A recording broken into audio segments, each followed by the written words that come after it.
Hello, welcome to the Good Life Meditation. My name is Kurt, and this is my daily exercise. I do this each and every morning, a little bit after waking up, to remember my life objectives and principles, those which are outlined in my book, Going Alone. Today is April 6th, 2025. It's now just 5 a.m. Hello, new subscribers. And I do want to welcome you to the channel, and want to let you know that even though I'm in Japan, I do make videos in Japan. This video isn't about Japan, this is my daily journal. Also, I do talk about subjects that make people uncomfortable sometimes, like death, so just be on the alert for that. And thank you very much for the coffee, I appreciate it. My subscribers, members on YouTube, and particularly my Patreon supporters buy my coffee every day, and I really appreciate that. Okay, let's get started. I'm going to do three things. I'm going to talk about the last 24 hours, talk about the challenges and the opportunities that I met. I'll recite the 8 objectives of my creed. Then I'll go over the next 24 hours, or plan for the coming day, basically, the coming 24 hours. All right, so let's talk about last 24 hours.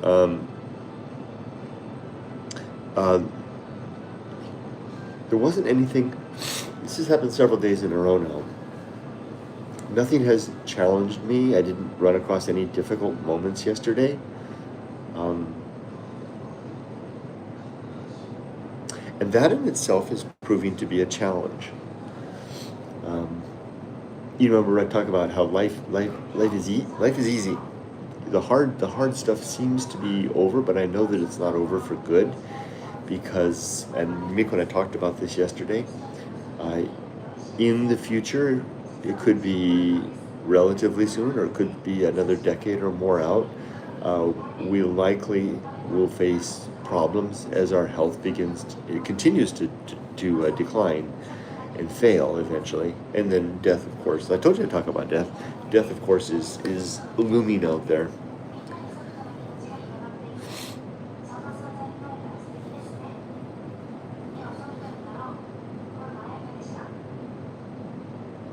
So I think the underlying challenge, and this is going to sound like I'm not grateful, yet it's the reality, and I suspect I'm not alone in retirees, is that I'm still struggling to live well now that without the superstructure of career and a daughter to raise, and all that entails. I never really realized just how much all of that, as much as I hated work, and I didn't realize how much work filled my days and my life. I mentioned this once earlier in the week, but being involved in a really challenging career fills our days Monday through Friday. And then Saturday and Sunday are just enough time away to rest and recuperate a little bit and enjoy the freedom before we jump back into it again. And although it feels like a trap, and it is a trap. Well, it's a voluntary trap. It's a trap that we willingly insert ourselves into by virtue of the choices that we make early in life. I don't know if that trap, does it become a trap because we don't know of any other option? Like when I was raised, I'm a boomer. I was born in 1964. When I was raised, this was the absolute only course that was presented to me. No, that's not true. That's not true. That's not true at all. I was born and under the influence of the hippies, who were the counterculture, who were basically, and my parents even showed me the example of quitting my dad quit his job, we sold our house, and we traveled around the United States and Canada in a potato chip truck, searching for ourselves, as I described in my book, Going Alone. I was given that other model. I was given another model, but it was not a viable model, right? That model wasn't viable if I chose the path of marriage and family, which I did. And so, yeah, there you go, there you go. So I did see, I did have at least, I did have an alternative available to me, but I didn't choose it deliberately. I mean, it wasn't that I didn't choose it. I rejected it. I haven't related this story in a while, and I don't like telling stories from the past unless they're useful in some way. This one is useful in this capacity. At the end of college, just before I got my degree, Yumiko was planning to go back to Japan. I bought a Jeep, and I headed east, southeast from Humboldt County, where I was going to school, down into the desert with a plan of basically it was going to be a never-ending adventure. I was just going to head off. I was done with college. I was going to head off into the wild and just have an adventure. That lasted about a week. I got deep into the desert, and I sat on a mountaintop, and I deliberately made a decision to not follow that course. And I turned around and I drove back to Humboldt, and I told my girlfriend at the time, who is now my wife, I'm going to come to Japan too. She was going back to Japan to live. And I sold the Jeep, bought a plane ticket, and went to Japan. And that was the course that I chose. So it's not that I didn't have any alternatives. I was presented with a very viable alternative. I mean, how more viable could that be? Degree in hand, no college debt, the example of freedom, and a Jeep and camping gear and the rest of my life. I could have definitely taken that path. And the reason that I didn't take it was I spotted something there in the desert that came back and was recorded in my book Going Alone, that I call the Great Indifference. I didn't call it the Great Indifference back then, but I spotted it. And it was the emptiness of the universe. I'm one of the things I told you, I talk about stuff that's sensitive sometimes. I talk about death. Another thing I talk about is my lack of belief in God. Being an atheist, I don't apprehend any supernatural agency, no guiding principle, no guiding figure, no laws of the universe to abide other than the physical laws. And the moral laws that we assume and decide to follow, which is the result of how I created the Good Life Creed. But as I sat on that mountain and face down, saw across the desert that emptiness, that universe without God, and realized that it was up to me to make a life of meaning. If I was going to have living a worthwhile, meaningful life, I would have to invent that meaning. I would have to define what it is and pursue it. And in that moment, I decided that I was going to become a family man, or at least I was going to pursue the relationship with Yumiko, who I identified as an incredible partner to spend my life with. And I went back to her and I said, I'm going to go to Japan with you. And I didn't say it in so many words, but the idea was, let's spend our lives together, which was a great decision. Otherwise, if I had gone that other route, I would have been left to my own devices. And at that early age, mid-20s, that might have gone south, as I describe this in my book again, in Going Alone. So, it wasn't a matter that I didn't have a choice. I did have a choice, and I made a choice. And I chose the traditional career and family route. Now, what happened then was I never knew any other thing else. My life was buoyed and propelled and fueled by my ambition and my career. It's one of the reasons I went back to America. I didn't feel like here in Japan, I see that now for the first time. It wasn't just that I wasn't proud of myself with what I was doing in Japan. I wasn't. I've mentioned before that I hated being an English teacher, and I did. And it wasn't just because of English teaching. I hated it because it was like I knew I could do better. I'm an ambitious person, not in a monetary way, but I'm ambitious in terms of I want my days filled with worthwhile activities. And teaching English just didn't do that. I knew I could do better. So here it is, 40 years of pursuing activities that would engender a sense of success by virtue of the capital rewards of a good salary, the trappings of success, a nice car, being able to eat in nice restaurants, all those things that came with that ambitious lifestyle. And most importantly of all, the filling of time, which is kind of makes me sick now that I think about it, that I was doing the very thing, and I described this it's interesting now how I realize how so much in Going Alone is comprehensive and described all this. This is not unseen territory for me. I've covered all this ground before and described it all in Going Alone. Going Alone really does tell all this story. I just forget it sometimes. But I've never encountered this before.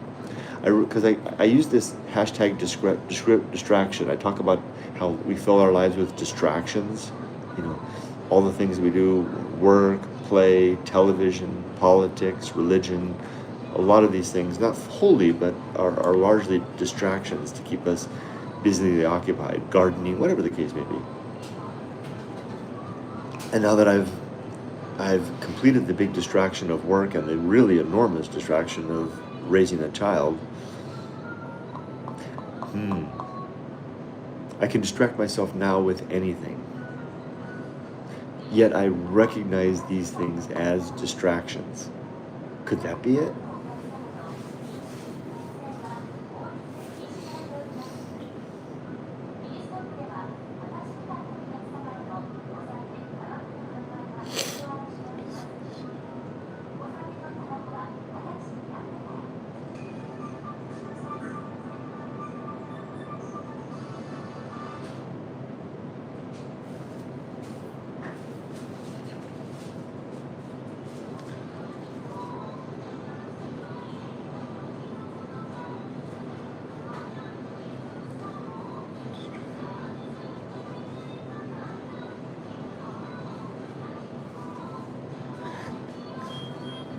See, I'm poised and able now.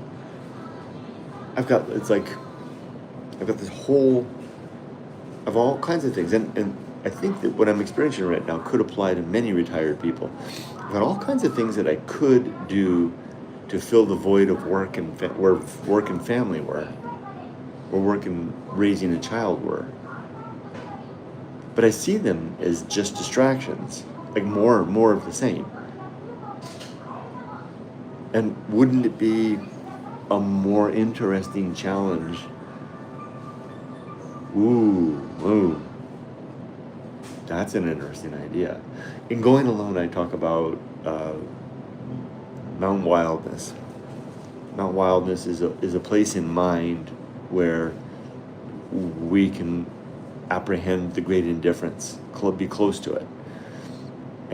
But there's two sides of the mountain. There's the near side where we can go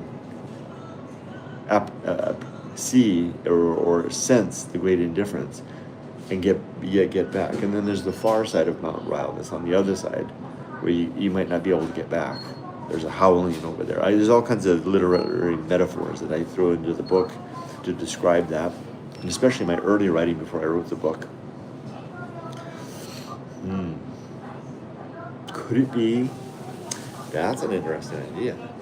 Hold on.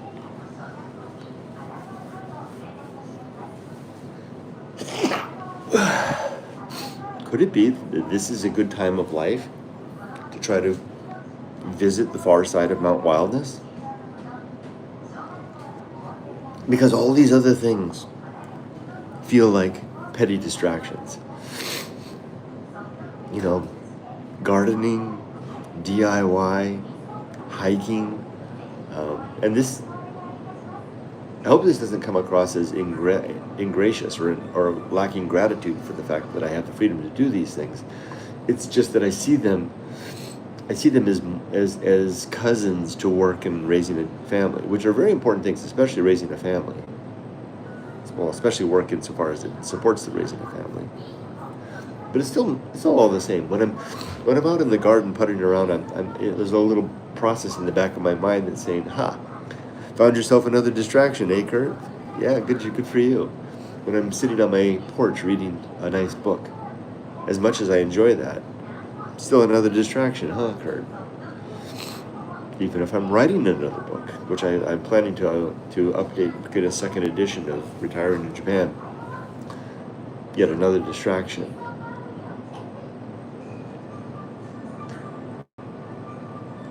Huh. Wow. Did I stumble across something really big just now in this video? What would a journey to the far side of Mount Wildness look like? It's not a place, mind you. It's not someplace where I pack a lunch and go to. It's a place in here.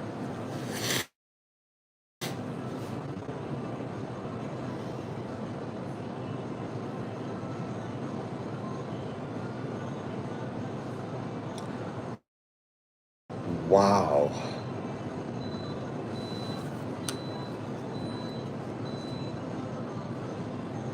I keep notes so throughout the day, so bear with me while I write down a note.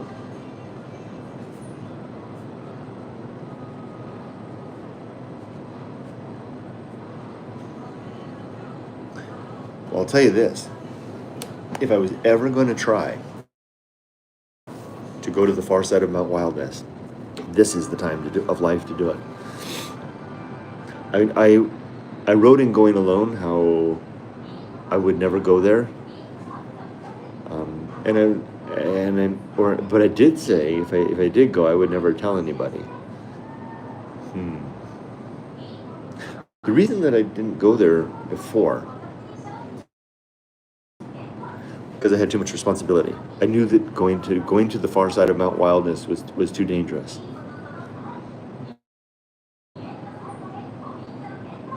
But I can do it now. I can try. I mean, there's ever a time in life that I'm prepared to go there. It's now. At this season in life. I'm grown, I'm mature, I'm free. I have all the time in the world. I have access to literature, time.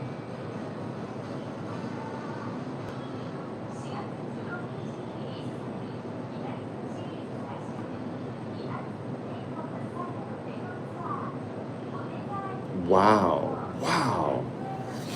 I think I've hit something. I think I've discovered something really big here. Tomorrow I'm planning to go back to the mountains with Rudy, the dog. What if I was to couch that adventure? You remember, if you've been with me long enough, this sounds like fun. Do you remember, if you've been with me a long time, when I went after the white whale? It's funny that I'm reading Moby Dick again, but the white whale waterfall. 2 seasons back before I went to America, I had spotted a very elusive waterfall in the mountains behind me here. And it took me 2 seasons of trying to get there. That was interesting. What if I was to go on a quest now to the far side of Mount Wildness?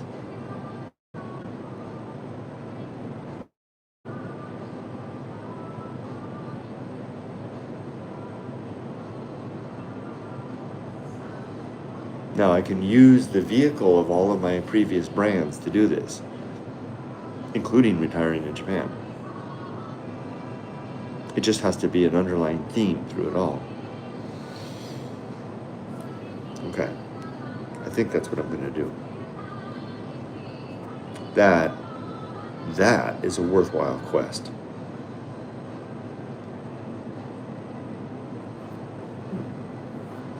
Okay. All right, let's go over the 8 objectives of my creed, which are the things that I'm trying to do in life to constitute living well.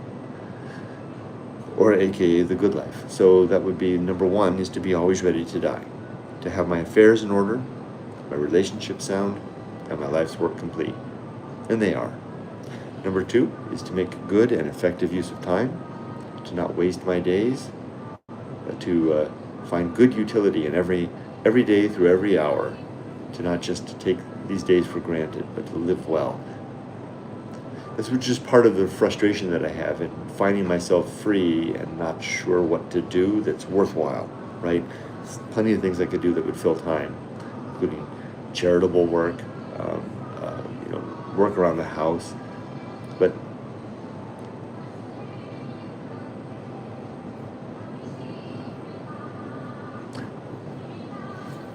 okay. My ambition is in a different direction.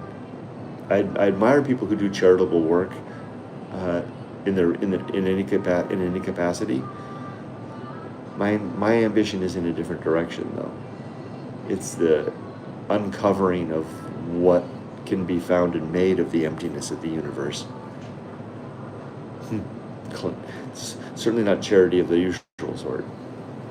3 is to develop and maintain good and sound life principles relative to my creed, or relative to my values. 4 is to cultivate good emotional reactions, to react well to the challenges of the day. 5 is to perform good actions, virtuous actions, where virtue is defined as seeking after the improvement of the well-being of thinking creatures, really reducing pain and increasing happiness and peace, not without doing so at undue cost. The qualifications are endless, right? Once you start qualifying what it means to improve what the well-being, to pursue virtue, once you start defining virtue, it gets qualified after qualified after qualified. It's a dominoes. You just have to stop eventually and hope that the meaning has been communicated. Number 6, I think it's 6, is to recognize my true limits and true opportunities, so that I'm reaching for things that I can grasp and not worrying about things I can't. Number 7 is to do just one thing at a time and do that thing slowly, deliberately, and carefully. And number 8 is to keep my balance. Okay, now let's talk about today, the next 24 hours. So I'm seeing the time filler stuff very differently now. Before, when I lived in Japan before and I was doing all that softypapa stuff, the softypapa stuff was filler, filling the time with fun and interesting stuff. Whereas that my purpose was raising a child and the career that supported that activity. Really, my purpose was raising my daughter.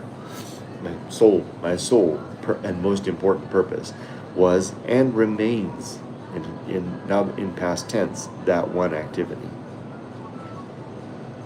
Now, it will be, the softypapa stuff will be fun and entertaining,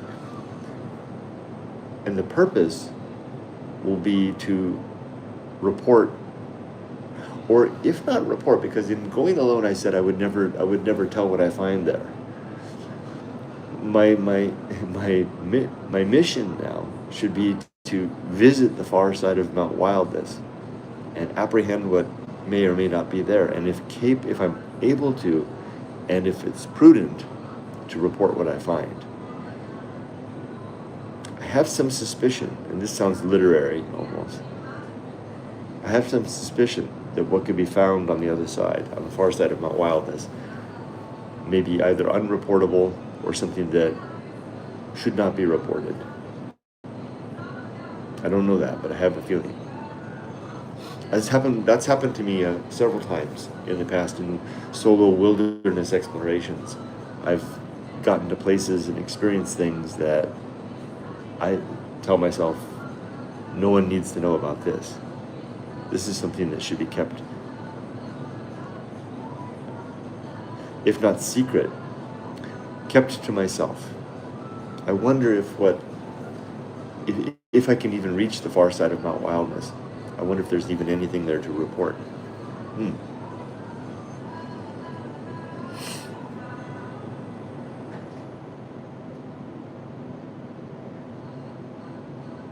And this might be interesting. I know that getting to the far side of Mount Wildness is not a wilderness journey. Although a wilderness journey may facilitate more immediate access to that place. It can be reached here. Talk about that in the book Going Alone as well. Here in Mini Stop if I wanted to try. If I'm capable of doing it. But as for busy work, what am I going to do today? Well, I'd like to work on the bamboo in the backyard, go to the shrine with Yumiko because they're having a flea market today, do some reading and maybe a listing. That's a lot. That's 4 items, Kurt. 4 items? Do you think you can really do 4 things today? I'm going to take them on. Give it a try. Okay, let's read comments. C.E. Rouse says, question, why softypapa? Is there a story to the name? Yes. Softy was my daughter's nickname when she was little, and I am her papa. Erica is growing. Hi, Kurt. Hope you, your wife, and the doggies have a good day. Thank you so much, Erica. I appreciate it. Shutting from the sky. First time I've seen your name. Hi, welcome. Hello, sir. If you find an abandoned porcelain money cat in the woods somewhere, please post it for sale. I've never found an abandoned money cat. I found other abandoned, statuary, including a Jizo, Bodhisattva head. That's an interesting thing. Yeah. Okay, I'll keep that in mind. There's Robert. Hi, saying hi to everybody. Erica's going saying hi to Robert. Little 5 is saying good morning, Kurt. Hello, Little 5. Good to see you. Mog is here. Hi, Mog. Very interesting thoughts on today's stream. Thanks for sharing. Have a good Sunday. You too, Mog. And thank you for your comments, your help over on the Discord server. With regard to, I think it was you who helped me to get rid of that spammer. Thanks for that. Michelle. Hi, Michelle. Thank you, Kurt. You have me thinking about my goals, plans, etc. It makes me question, am I prepared? I'm glad to hear that. That's part of the reason I like to share these openly. I'm hoping that my own ponderings might be hopeful to others who might be pondering the same. There's certainly enough of us out there. I get cards and letters all the time from people who are telling me they're going through similar experiences and having similar questions as me. So maybe seeing that you're not alone. Folks aren't alone in their challenging deliberations, including this really challenging phase of retirement. I'll tell you guys, I wouldn't call it the hardest thing I've ever done in life, being retired, because at my age, I feel like I can handle it. It's like a really hard puzzle. But if I had faced something like this when I was 25 or 30, I wouldn't have been able to handle it very well because I didn't have the self-control or the emotional stability to stay grounded. Now it's like being somebody giving me a really, really hard puzzle, just being retired and trying to find my way through retirement. And it's kind of fun. It's certainly not stressful. It's a little bit, it can make me a little bit down sometimes when I'm like, how come I'm so free, but then it feels like the freedom is is heavier than it needs to be, because you imagine that being free, being retired, every day would be like a vacation, and it's not. Every day is just like every day that before retirement, just without work to distract us. That blessed distraction of the thing that we don't like, or at least I didn't like. Missy Boo, hi Missy Boo. Your quest is something that you really need to do. The moment is here and you have the opportunity to use it. I hope that you find what you are looking for. Thank you, Missy Boo, I appreciate that. Please be safe, but not too safe. Thank you for that as well. Robert says hello to everybody. Mog says hi to Robert, and says good to see him here. Missy Boo, hi, says hi to Robert. Rebecca says hi. Hi, Rebecca. First time to see your name, I think. Blue Tanuki, a longtime friend of the channel. Hi, have a good day. Thank you, Blue Tanuki. Mog, it was, yes, always tricky with those scams. Glad nobody got though. The thing that got me, Mog, so thank you, it was you that helped me. The thing that got me was I couldn't figure out who it was because somehow they had masked their name, right? They had that strange name. Because they had popped up like 2 or 3 weeks ago, and I had tried to find them, but I couldn't. So you helped me. Thanks a lot. I really appreciate it. And little 5 says, believe hello to Robert. Well, I've talked for a long time. I think I'll sign off for now and wish everybody the best. Thanks for hearing my thoughts this morning. Be safe, but not too safe, everybody. Take care.